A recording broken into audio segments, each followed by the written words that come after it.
Top quality और consistent performance के लिए सिर्फ सिल्वर पंप्स एंड मोटर्स, नाम याद रखना।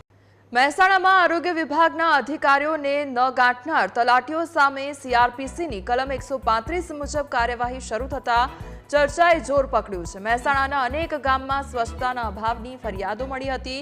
છેલ્લા એક માસમાં પાચોડ તેમજ રામોસણા અને ઓજી વિસ્તારના તલાટીઓને 25 કરતાં વધુ નોટિસ આપવામાં આવી છે, પરંતુ નોટિસ બાદ પણ કોઈ કાર્યવાહી ન થતા તલાટીઓ આરોગ્ય વિભાગની નોટિસને હળવાશથી લેતા હોવાનું સામે આવ્યું છે।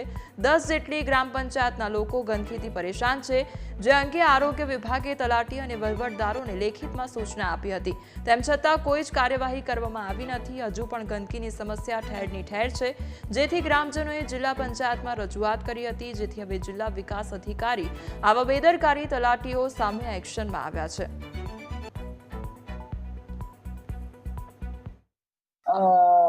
जो પણ એમાં ઇન્ક્વાયરીની બાબત છે યા જો પણ એક્શન લેવામાં કોઈકના ઉપર આવશે તો હું એ પણ લઈશ।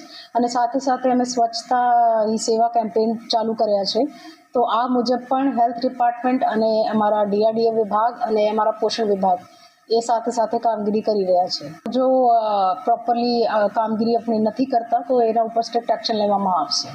राज्य में एक तरफ स्वच्छता ही सेवा कार्यक्रम चाली रह्यो छे तो बीजी तरफ महेसाणा जिला में उल्टी गंगा वही रही है।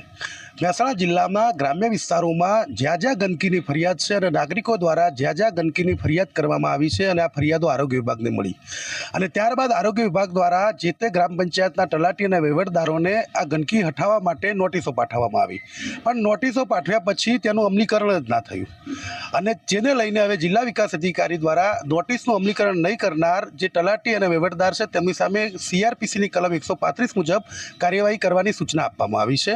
અને આવા જે તલાટીઓ છે તેમની સામે જે નોટિસની કે જિલ્લા પંચાયતની નોટિસને પણ અભરાઈએ ચડાવી દેશે।